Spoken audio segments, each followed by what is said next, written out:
لیے جناب نبی کریم صلی اللہ علیہ وسلم کی مبارک سیرت دیکھنا پڑے گا۔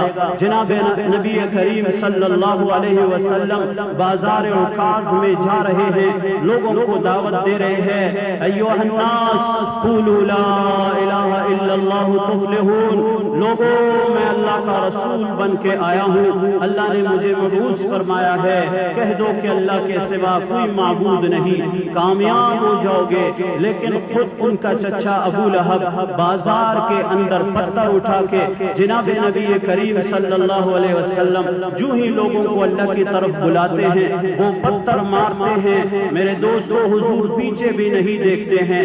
یہ تکلیف جناب نبی کریم صلی اللہ علیہ وسلم کیوں اٹھا رہے ہیں کہ یہ قرآن جو نازل ہو رہا ہے یہ محفوظ ہو جائے، یہ دین جو اللہ نے عطا فرمایا ہے یہ محفوظ ہو جائے، یہ ایمان کی روشنی جو اللہ نے عطا فرمائی ہے یہ محفوظ ہو جائے اور لوگوں تک پہنچے، کیونکہ قیامت کی صبح تک میں نبی ہوں تو پتھر مارنے والے کو نہیں دیکھ رہا ہے، پتھر مارنے والا پتھر مار رہا ہے اور لوگوں اعلان کر رہا ہے نعوذ باللہ یہ جھوٹا ہے، اپنے والدین کا دین اس نے چھوڑ دیا ہے، اس کی بات کو نہ مانو۔ دیکھنے والوں نے دیکھا، زمین نے دیکھا، آسمان نے دیکھا۔ میرے دوستو، جناب نبی کریم صلی اللہ علیہ وسلم کے مبارک پیروں سے خون بہ رہا تھا اور لوگوں کو اعلان کر کے سنا رہا تھا قولوا لا الہ الا اللہ تفلحوا، لوگوں کلمہ پڑھو، ایک اللہ کے سوا کوئی معبود نہیں ہے، کامیاب ہو جاؤ گے۔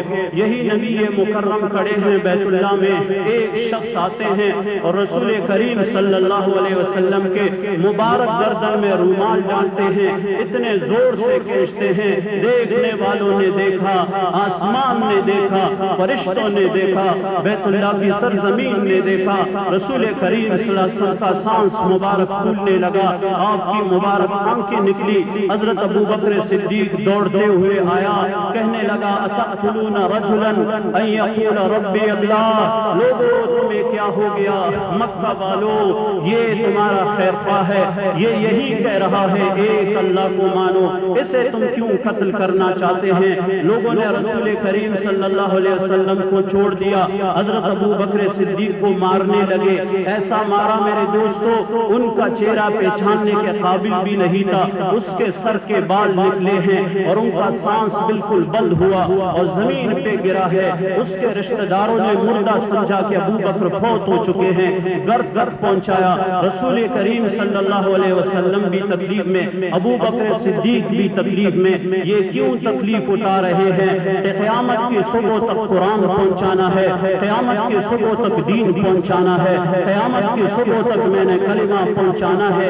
یا رسول کریم صلی اللہ علیہ وسلم کے شہدائی ابو بکر صدیق کو جو ہی ہوش آیا تو سب سے پہلا جملہ جو ان کے زبان مبارک سے نکلا وہ پوچھنے لگا اپنے رشتہ داروں سے، میرے محبوب صلی اللہ علیہ وسلم کی حالت کیسی ہے؟ تو گھر والے چونکہ مشرک بھی تھے، انہوں نے بتا دیا ان کی وجہ سے تو زخمی ہے، انہی کے وجہ سے تو بے ہوش ہے، پھر بھی ان کی حالت پوچھتے ہو۔ کہنے لگا ابو بکر کو اس وقت تک قرار نہیں آتا جب تک جناب نبی کریم صلی اللہ علیہ وسلم کی صحت یابی کی خبر نہ سنے۔ لوگوں نے تسلی دی کہ وہ صحت یاب ہے، فرمایا ابو بکر کو قرار نہیں، دو بندے مجھے پکڑ کے وہاں پہنچا دو، میں چل نہیں سکتا ہوں ابو بکر، میں اپنی نگاہوں سے محمد الرسول اللہ کو دیکھنا چاہتا ہوں۔ میرے دوستوں سارے مشرک تھے لیکن دو عورتوں نے سہارا دیا، جناب نبی کریم صلی اللہ علیہ وسلم کے خدمت اقدس میں ابو بکر صدیق آئے۔ ابو بکر صدیق کی جو ہی نگاہ رسول اللہ پہ پڑی، رسول اللہ کی نگاہ ان پہ پڑی، دونوں رونے لگے، دونوں رونے لگے۔ میرے دوستو، اللہ کا رسول کیوں رو رہا ہے؟ میرے لیے رو رہا ہے، آپ کے لیے رو رہا ہے۔ میرے اللہ کے رسول کیوں رو رہے ہیں؟ ابو بکر کیوں مار کھا رہے ہیں؟ وہ اس قرآن کے لیے، اس دین کے لیے، اس اسلام کے لیے۔ اور میرے دوستو، رسول کریم صلی اللہ علیہ وسلم طائف میں جاتے ہیں، وہاں بھی سردار سردار اسے نکال دیتے ہیں علاقے سے اور بچوں کو شریروں کو کہتے ہیں پتھر مار دو. میں اس وادی میں گیا, میں نے دیکھا رسول کریم صلی اللہ علیہ وسلم وہ ایک ایسی وادی تھی وہاں ان کو پتھر لگے جہاں پہ رسول کریم صلی اللہ علیہ وسلم بیٹھے ہوئے ہیں. اس مقام پہ ہم پہنچے, ہمارے آنسو ٹپک رہے تھے کہ اس وقت رسول کریم صلی اللہ علیہ وسلم مکہ سے اونٹ پہ سواری کر کے یہاں آئے. ہم کوچوں میں آ کے تھک جاتے ہیں اور ہم یہاں 5 منٹ گرمی میں برداشت نہیں کر سکتے. رسول کریم صلی اللہ علیہ وسلم نے پتھر برداشت کیے. میرے دوستو حضور علیہ السلام کو شریروں نے پتھر مار کے طائف سے نکالا ہے.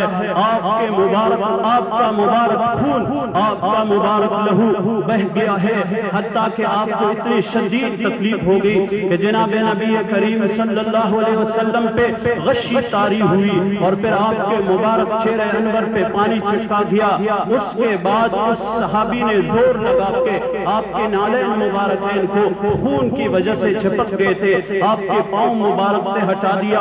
اس وقت جبرائیل امین حاضر ہوئے, یا رسول اللہ یہ دونوں پہاڑوں کے فرشتے میرے پاس موجود ہے, آپ حکم دے دے طائف کے دونوں پہاڑوں کو ملا دیں گے, ان سارے طائف والوں کو ختم کر دیں گے, سرداروں کے ختم کر دیں گے. اللہ غصے میں ہے, آپ اشارہ کر دے سب کو تہس نہس کر دیں گے. حضور علیہ السلام کے مبارک ارشاد عالی ہے, فرمایا ما بعثت لعانا ولکنی بعثت رسول اللہ ولکنی بعثت رحمت للعالمین. میں لعنت کرنے کے لیے نہیں آیا, میں رحمت بن کے آیا ہوں. میرا خون اللہ کے لیے وقف ہے, میری زندگی اللہ کے لیے وقف ہے, سب کچھ میں نے اللہ کے لیے وقف کر دیا.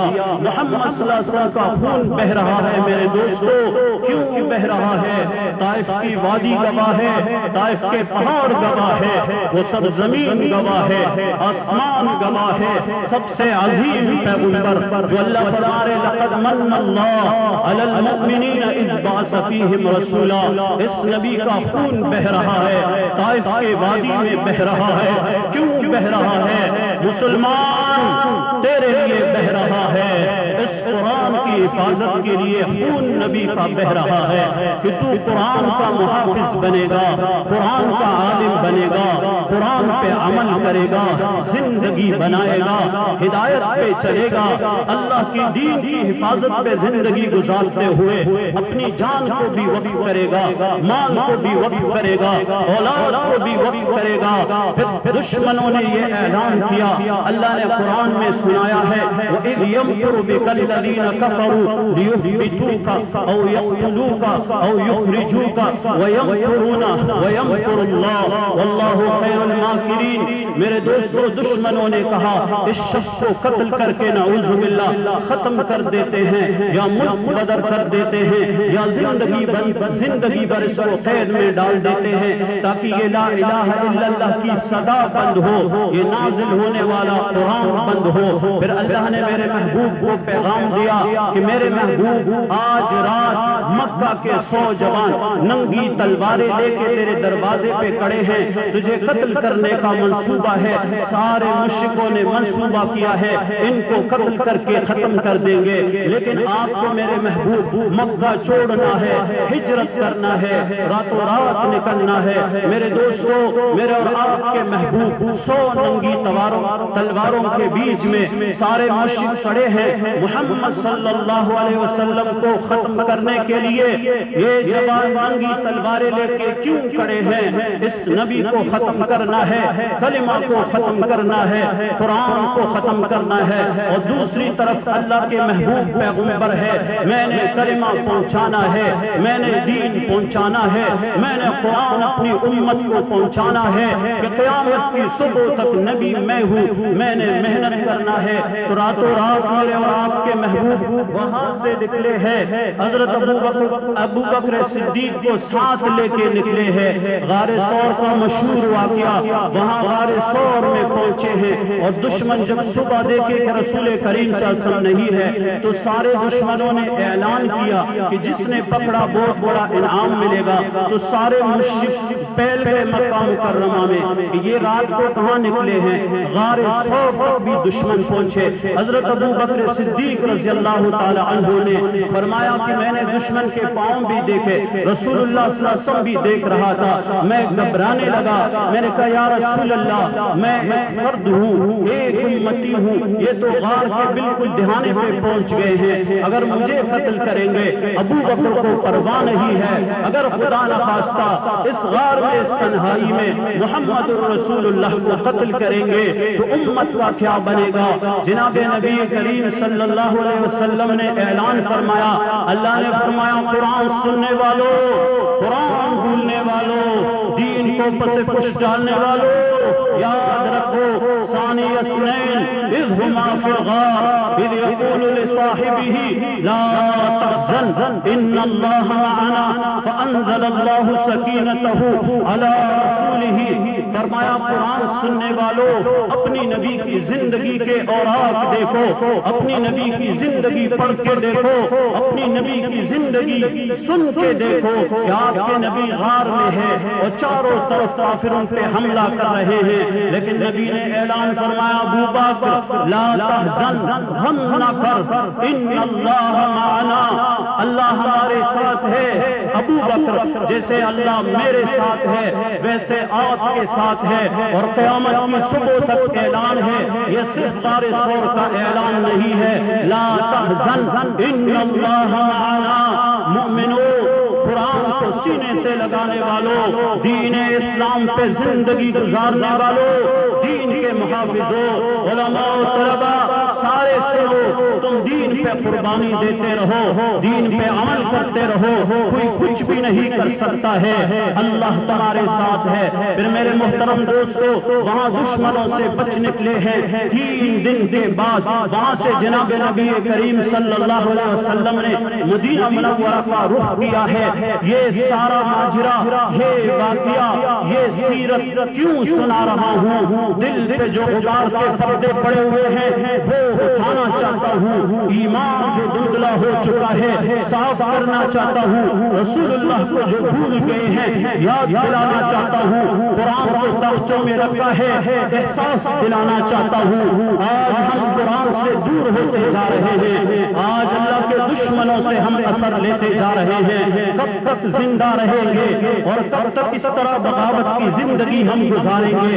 اجتماعی طور پہ آج مسلمان اللہ کا نافرمان ہوتا جا رہا ہے، رسول اللہ کا نافرمان ہوتا جا رہا ہے۔ ہم کیوں رسول کریم صلی اللہ علیہ وسلم کی سیرت کو بھول رہے ہیں؟ ان کی زندگی کا ایک ایک لمحہ اجیرن گزرا ہے، تکلیفوں میں کٹا ہے، نبی تو نبی ہے، صحابہ تو صحابہ ہے۔ حضرت آسیہ رضی اللہ تعالی عنہا معصوم بچی ہے، ابو بکر کے گھر سے کانا اٹھا کے غار ثور پہ، اچھے اچھے جوان بھی غار ثور پہ نہیں چل سکتے، ایک معصوم بچی اپنے گھر سے کانا لے کے رسول کریم صلی اللہ علیہ وسلم کے خدمت اقدس میں پہنچتی ہے۔ کافروں سے حالات بگڑے ہوئے ہیں، کافروں سے چھپ چھپ کے وہاں پہنچتی ہے، اپنے نبی کو کانا کھلاتی ہے اور اپنے والد کو کانا کھلاتی ہے۔ ایک دن بی بی اسما واپس آ رہی تھی، حضرت ابو بکر صدیق کی بچی ہے، ابو جہل خران انسان ہے، اس کو ابو جہل اسی لیے کہتے ہیں اس قوم کا جاہل، اس امت کا جاہل ترین انسان، فرعون ترین انسان ہے۔ اس نے بی بی اسما سے پوچھا کہاں ہے تیرا والد، کہاں ہے تیرا نبی؟ یہ ابو بکر کی بچی تھی، آج کی بچی نہیں تھی، آج کی بچی نہیں تھی، آج کی مسعودہ نہیں تھی، وہ ابو بکر کی بچی تھی۔ کہنے لگے ابو جہل تو میرے محبوب کا دشمن ہے، میرے ابا کا دشمن ہے، میں ابو بکر کی بچی ہوں، ابو بکر کا خاندان وہ جھوٹ نہیں بول سکتا، وہ صدیقوں کا سردار ہے، اس کے بچے بھی صدیق ہے، سچے ہیں، مجھے نبی بھی معلوم ہے، ابو بکر بھی معلوم ہے، پر میرا ایمان گوارا نہیں کرتا، میں اپنے نبی کا پتہ کسی دشمن کو دے دوں کبھی بھی میں آپ کو نہیں بتا سکتی۔ تو ابو جہل نے جو تمانچہ مارا ہے میرے دوستو، اس معصوم بچی کو اس کا چہرہ دیوار کے ساتھ رگڑا ہے اور اس کی بالی کی وجہ سے زبردست خون بہا ہے اور اس کے چہرے پہ زخم آیا ہے اور وہ بچی بے ہوش ہو کے گری ہے۔ کل صبح بھی وہ گھر میں نہیں سوئی۔ یہ بچی تمانچہ فرعون کا کیوں کھا رہی ہے؟ اس دین کے لیے، اسلام کے لیے، اللہ کے لیے، رسول اللہ کے لیے، اس امت کے لیے، اس مسلمان کے لیے وہ خون سے لہو لہا ہوتی ہے، وہ بے ہوش ہوتی ہے، ڈر جاتی ہے۔ کس نے مارا؟ ابو جہل نے مارا۔ صبح اٹھتی ہے، پھر کھانا لے کے چھپ کے جاتی ہے، غار ثور میں پہنچتی ہے، والد پھر بھی والد ہے۔ ابو بکر کی نگاہ پڑی اپنی معصوم بچی پہ، کہنے لگا ابو بکر، اسماء کس نے تجھے مارا؟ میرے محبوب بھی روئے ہیں، رسول کریم صلی اللہ علیہ وسلم بھی غار ثور میں رو رہے ہیں۔ حضرت اسماء کی چہرے کو دیکھ کے ابو بکر بھی رو رہا ہے اور معصوم بچی بھی رو رہی ہے اور اس کے چہرے پہ زخم ہے۔ میرے دوستو، قیامت کے دن موبائل دیکھنے والوں، فحش گانے سننے والوں، بغیر حجاب کے گھر سے نکلنے والوں، این جی اوز کے خادم بننے والوں، کیا تمہیں نہیں مرنا؟ جوانوں، تم نے نبی کے مبارک سنتوں پہ اس طرح پیر دیے، کیا تم نے نہیں مرنا ہے؟ قیامت کی صبح نبی کے آنسو آئیں گے، کیا جواب ہوگا؟ قیامت کی صبح ابو بکر کے آنسو آئیں گے، کیا جواب دو گے؟ قیامت کی صبح ساری عورتیں سنے، مستورات سنے، حضرت ابی بکر صدیق کی بچی حضرت اسماء کے آنسو بھی آئیں گے، لہو بھی آئے گا، وہ زخمی چہرہ بھی آئے گا جو دین کے لیے زخم کھا گیا، جو قرآن کے لیے زخم کھا گیا۔ کیا جواب ہے؟ کیا جواب ہے؟ کیا جواب ہے؟ ہم سے کچھ بھی